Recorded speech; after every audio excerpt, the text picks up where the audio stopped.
Kaixo, ongi etorri jakindunera. Gaurko bideoan, hainbat eragiketa egingo ditugu berretzaile negatiboak lantzeko.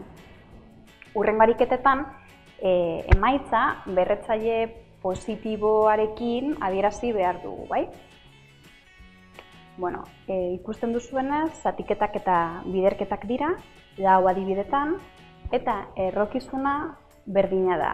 Beraz, errokizuna ez, berrikizuna. Beraz, berretzaileak batu edo kendu egin beharko ditugu, bai? Lehenengo adibidea, berrekizuna -3, holan gedituko da, eta lehenengo eragiketa zatiketa bat da, bai? Beraz, -6 ken 5. -6 ken 5. Eta bigarren eragiketa biderketa denez, gehi, baina berretzailea ikur negatiboa duenez, parentesi tartean jarriko dugu. Orain, egin behar dugun bakarra, gauza bakarra, berretzaileak batzea. -6 ken 5, -11, eta, hau egin baino lehen, parentesiak kenduko ditugu. Ez dugu zuzenean egingo, bai? Pausu joango gara, beraz. -6 ken 5, plus bider minus 7.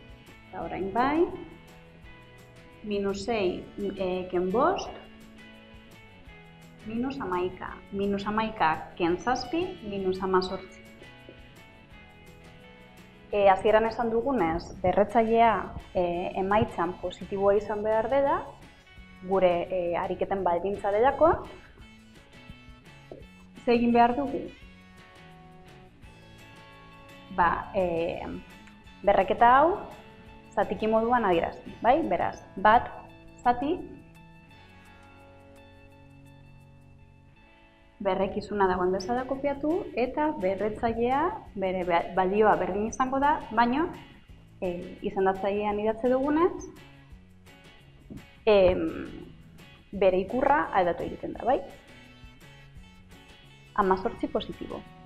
Eta hau izango ditzateke lehenengo ariketaren emaitza berretzaile positiboarekin adierazita, bai? Bigarrena. Berrekizuna -4, eta zer daukagu? -4 zati, beraz, ken 5, zati, beraz, ken -6. Bai, -6, parentesi tartean, bai? Aurrekoan bezala, parentesiak kenduko ditugu, -4 ken 5, minus bider minus plus, eta 6, bai? Orduan orain, batuketa egiten dugu, -4 gehi ken 5, -9, gehi 6, -3. Berretzaile positiboagaz adierazteko, zatiki moduan idatziko dugu, berrekizuna -4, eta berretzaile moduan 3, bai? Beraz, holan gedituko ditzateke. Hirugarren adibidea. Berrekizun berdina, berrekizuna kopiatzen dugu, eta berretzaileak batuko ditugu, bai? Guztiak, biderkatzen ari gara berreketa guzti hauek, beraz. -2 gehi 4 gehi -5. Parentesiak, berretzaileen parentesiak kendu, -4 gehi 4, plus bider minus, -2 gehi 4, 2, -5, -3, eta orain berretzailea positibo bihurtzeko, zatikiaren izendatzailea eta zenbakitzailea lekuz adetuko dugu, bai? Beraz, biren, ber, hiru. Azkenengoa. Berrekizuna berdina da, beraz, berretzaileen batuketak eta kenketak. Lehenengo eragiketa batuketa -3, gehi, -5. Bigarren eragiketa zatiketa, beraz, minus.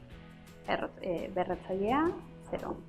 Parentesiak kenduko ditugu, berretzaileen parentesiak kenduko ditugu, -3 plus bider minus minus, eta bueno, 0a ez dugu jakopiatuko, ezta?